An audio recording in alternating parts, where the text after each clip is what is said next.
This experiment name is blow up about it. What we need: two bottles,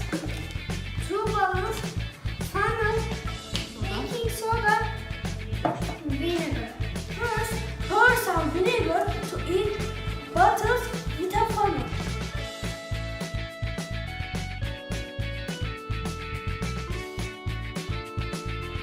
Use a funnel and two spoons of baking soda.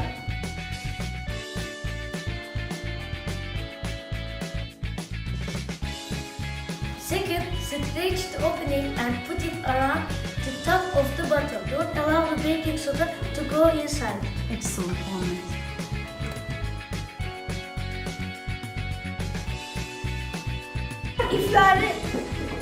If you are ready, you can lift up the balloon one by one.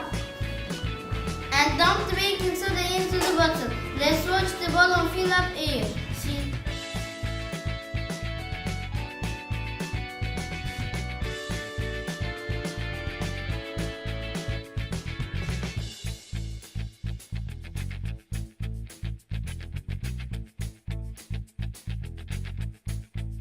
See you later.